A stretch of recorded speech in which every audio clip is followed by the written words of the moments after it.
السلام علیکم ورحمۃ اللہ وبرکاتہ۔ الحمدللہ رب العالمین والصلاة والسلام علی سید الانبیاء والمرسلین، اما بعد فاعوذ باللہ من الشیطان الرجیم، بسم اللہ الرحمن الرحیم۔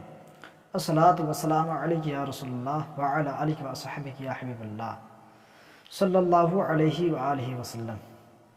درود پاک کے بارے میں تحقیق رضا اعلی حضرت امام اہل سنت امام احمد رضا خان فاضل بریلوی علیہ رحمت رضوان فرماتے ہیں، یہ ثابت واضح ہے کہ حضور جان رحمت صلی اللہ علیہ وآلہ وسلم کے بارگاہ اقدس میں درود و سلام اور اعمال امت کی پیشی بار بار تکرار ہوتی ہے، اور احادیث کی جمع و ترتیب سے میرے لیے یہ ظاہر ہوا کہ درود پاک بارگاہ رسالت مآب صلی اللہ علیہ وسلم میں 10 مرتبہ پیش ہوتا ہے، دیگر اعمال 5 بار پیش ہوتے ہیں۔ دربار نبوت میں درود شریف پیش ہونے کے چند طریقے یہ ہیں۔ نمبر 1، تربت اطہر، یعنی قبر منور کے پاس ایک فرشتہ پہنچاتا ہے۔ نمبر 2، وہ فرشتہ پیش کرتا ہے جو درود شریف پڑھنے والے کے ساتھ مامور و موکل یعنی مقرر ہے۔ نمبر 3، سیر و سیاحت کرنے والے فرشتے پہنچاتے ہیں۔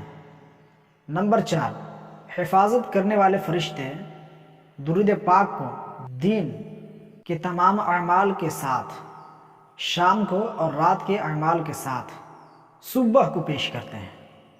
نمبر 5، ہفتہ بھر کے اعمال کے ساتھ درود شریف جمعہ کے دن پیش ہوتا ہے۔ نمبر 6، عمر بھر کے جملہ یعنی تمام درود قیامت کے دن پیش کرتے ہیں۔ نمبر 7، معراج کی رات اعمال پیش ہوئے۔ نمبر 8، حضور صلی اللہ علیہ وآلہ وسلم نے نماز کسوف یعنی سورج گرہن کی نماز میں دیکھیں۔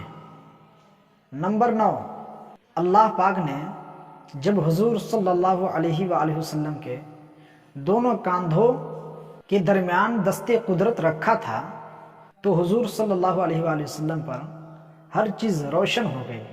نمبر 10، قرآن کریم نازل ہونے کے وقت تمام اشیاء کے علوم و معروف حاصل ہوئے۔ تو مجھے امید ہے کہ یہ ویڈیو آپ کو بہت پسند آئی ہوگی۔ اس ویڈیو کو آپ ثواب کی نیت سے شیئر کیجیے اور ہمارے قادری نیٹ ورک AMR کو سبسکرائب کیجیے۔ جزاک اللہ خیرہ۔ السلام علیکم ورحمۃ اللہ۔